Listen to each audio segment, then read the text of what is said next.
बिस्मिल्लाहिर्रहमानिर्रहीम, अस्सलाम वालेकुम। मैं हूं बिलाल अहमद। उम्मीद है आप सब खैरियत से होंगे। इमरान खान की शोहरत में 25% कमी आई है, ये कौन कह रहा है? और इमरान खान जो अक्टूबर का महीना है उसमें कब कौन सी तारीखों में लॉन्ग मार्च करने जा रहे हैं, मंसूबा क्या है? और नवंबर इतना इम्पोर्टेंट पाकिस्तानी सियासत में तस्वुर क्यों किया जा रहा है? और आजकल एक अहम शख्सियत की एक के बाद दूसरी वीडियो आ रही हैं कुछ एक्टिविटीज़ की, उनका क्या पस मंज़र है? और जो सर्दियों का आगाज़ होगा, लगता यह है कि मौसम सर्द होगा, लेकिन जो पाकिस्तान का सियासी मौसम है वो गर्म होता चला जाएगा। और फिर नवंबर, जैसे ही नवंबर यानी कि अक्टूबर का आखिरी हफ्ता आएगा, तो नवंबर को जो खुश आमदेद कहा जाएगा वो इंतहाई गर्म जोशी से खुश आमदेद कहा जाएगा। ये क्या मामला चल रहे हैं? ये जो एक के बाद दूसरी वीडियो आ रही हैं अहम तरीन शख्सियात की, इसका पस मंज़र क्या है? टाइमिंग बड़ी इंपॉर्टेंट है, इस पर बात करते हैं। सबसे पहले बात कर लेते हैं जी इमरान खान।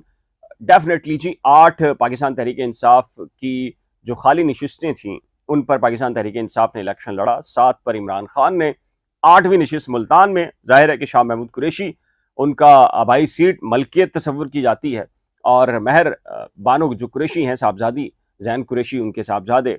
लेकिन जो हारे, वो पता है आपको कि मौरूसी सियासत पाकिस्तान तहरीक इंसाफ के कारकुनान ने कबूल नहीं की, पंजाब और ख़ासकर मुल्तान के कारकुनान ने उस पर। और जो अब्दुल हकीम बलोच हैं 237 पर, जो कराची की नशिस्त थी, इस पर अब्दुल हकीम बलोच जैसे जीते हैं, सबको पता है, दुनिया को पता है, खुद पाकिस्तान पीपल्स पार्टी को पता है, उनके कारकुनान को पता है कि अब्दुल हकीम बलोच कैसे कामयाब हुए हैं, जिसको चैलेंज कर दिया गया है सिंध हाई कोर्ट में अली जैदी और जो इमरान इस्माइल हैं उनकी जानिब से।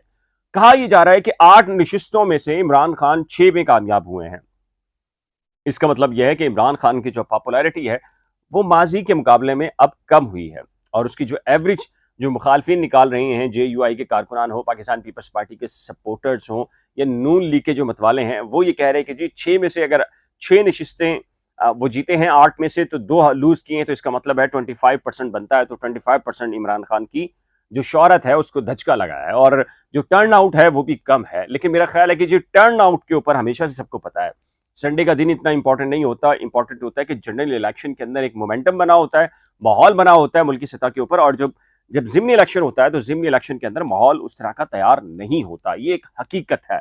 अब जो इमरान खान के मुखालिफिन है वो ये कह रहे हैं कि जी उनकी शोहरत में कमी हुई है। मामला ये है कि अगर इमरान खान की शोहरत में कमी हुई है तो मकबूलियत में किसका इजाफा हुआ है? क्या पाकिस्तान पीपल्स पार्टी की मकबूलियत में इजाफा हुआ है? तो डेफिनेटली अगर ये बात करें तो अब्दुल हकीम बलोच जितने वोट लेके जीते हैं सबको पता है।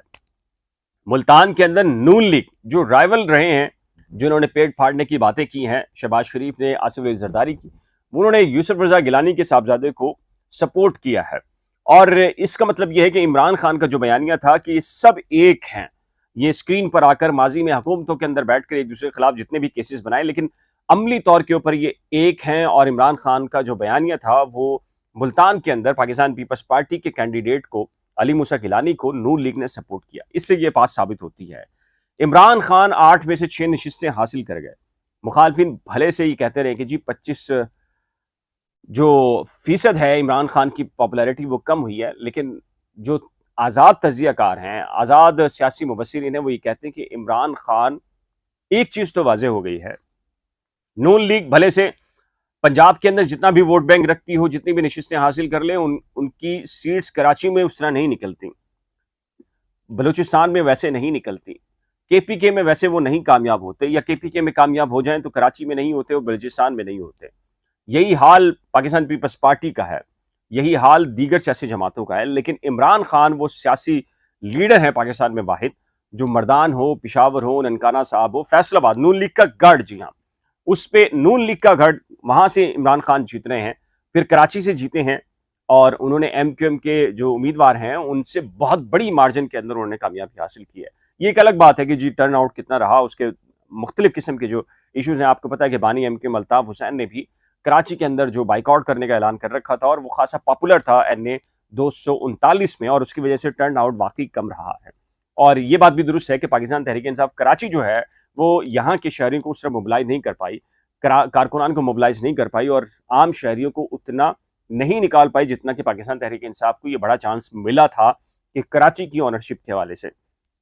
तजियाकार कहते हैं कि जी कराची के हवाले चूंकि डायनामिक अलग हैं, और यहाँ पर जो एक अरसे से काम नहीं हो रहा, तो एक भले से नून लीग का कारकुन हो, पीपल्स पार्टी का कारकुन हो, एमक्यूएम का कारकुन हो, पीटीआई का, तो मायूस दिखाई देता है, क्योंकि सड़क नहीं है, पानी का निज़ाम नहीं है, बिजली के इश्यूज हैं, बेशुमार सिविक जो इश्यूज हैं वो कराची शहर के अंदर है, और मेट्रोपॉलिटन है कराची का, पाकिस्तान का सबसे बड़ा शहर है, और मिनी पाकिस्तान इसको तस्वुर किया जाता है, लेकिन अमली तौर के ऊपर एक खंडर बताया जाता है। और शाह फैसल जो कि सऊदी अरब हमारा जो ब्रादर मुल्क है इस्लामी, उसके नाम पर रखे गए थे, लेकिन जो सूरत हाल है वो आपके सामने है, तो उसकी वजह से जाहिर है कि यहाँ पर उतना जो टर्न आउट है वो नहीं रहा था। अब आते हैं जी, बात कर लेते हैं जी, बड़ी इंपॉर्टेंट बात यह है कि जी इमरान खान साहब अक्टूबर के आखिरी हफ्ते में लॉन्ग मार्च करने जा रहे हैं, और वो लॉन्ग मार्च डेफिनेटली बिलोंग करता है जी नवंबर के अंदर, जो नवंबर में जो कुछ भी होने जा रहा है, और एक अहम शख्सियत की जो वीडियोज आ रही हैं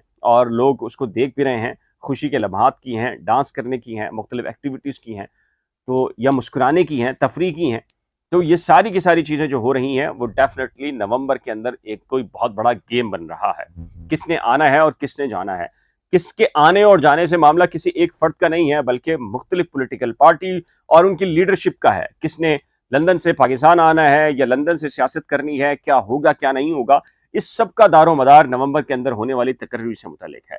और लगता यह है कि इमरान खान शायद उसी पर कहीं बैरियर लगाने के लिए या अपने मकासद के लिए, जो भी उनका बयानिया है उसके लिए, वो अक्टूबर के आखिरी हफ्ते में, और कहा जा रहा है कि जी 25 से 26 अक्टूबर से लेकर आखिरी जो वीक होगा, इसमें धरने का ऐलान इमरान खान साहब कर सकते हैं, और वो खासा तगड़ा ऐलान होगा और ये हतमी मार्का होगा। और कहा यह जा रहा है कि सियासी मुबस्सिरीन कह रहे हैं कि इमरान खान के पास ये आखिरी ऑप्शन है, डू एंड डाई वाला, क्योंकि इसके बाद इमरान खान के पास ऑप्शन नहीं होगा। अगर इमरान खान अपनी मर्जी की चीज़ें कर लेते हैं और आगे जो तकर्रियाँ होनी है वो उनकी मर्जी के मुताबिक हो जाती हैं, या उनकी मंशा उसमें शामिल होती है, या वो गिव एंड टेक करने में कामयाब हो जाते हैं, तो डेफिनेटली वो उनकी सियासत बाकी रहेगी। आइंदा के जो इलेक्शन होंगे उसमें वो बढ़तरी हासिल कर सकते हैं, और जो इस वक्त के जो अदाद शुमार आ रहे हैं सियासी नुक्ता नज़र से, वो कह रहे हैं कि जी इमरान खान पॉपुलर लीडर के तौर के ऊपर इस वक्त मौजूद हैं। लेकिन अगर इमरान खान ये आखिरी चांस खो देते हैं और उनके मुताबिक चीज़ें नहीं होती, तो डेफिनेटली जी इमरान खान को बहुत बड़ा धचका लगना है। धचके का बात मामला नहीं है, शायद मेरा ख्याल है कि जी अगर इमरान खान अगले इलेक्शन में अगर कामयाब ना हुए, हुकूमत ना बना पाए, तो डेफिनेटली उनके लिए फिर उसके बाद का जो टाइम है, शायद फिर उनको इस तरह का मौका ना मिले, क्योंकि इमरान खान माइनस का जो फॉर्मूला है, अगर आइंदा इलेक्शन से पहले बन चुका और आइंदा इलेक्शन में उसकी झलक आ गई, तो डेफिनेटली फिर इमरान खान नहीं तो फिर पूरी पाकिस्तान तहरीक इंसाफ ने, यही वजह है कि इमरान खान ने अक्टूबर के आखिरी हफ्ते में ये फैसला किया है कि जी वो धरने की तरफ जा रहे हैं, और ये हतमी ऐलान होगा। क्या होगा और क्या हो सकेगा, इस सिलसिले में आपकी सियासी बसीरत क्या है, आपका जो ख्याल है, अपनी कीमती राय का इज़हार नीचे दिए गए कमेंट सेक्शन में जरूर तहरीक कीजिएगा। अगर आपने करंट अफेयर्स विद बिलाल और नई खोज को अभी तक सब्सक्राइब नहीं किया, तो बराए करम सब्सक्राइब, वीडियो को शेयर, लाइक और बेल आइकन को लाजम प्रेस करें। अल्लाह हाफिज।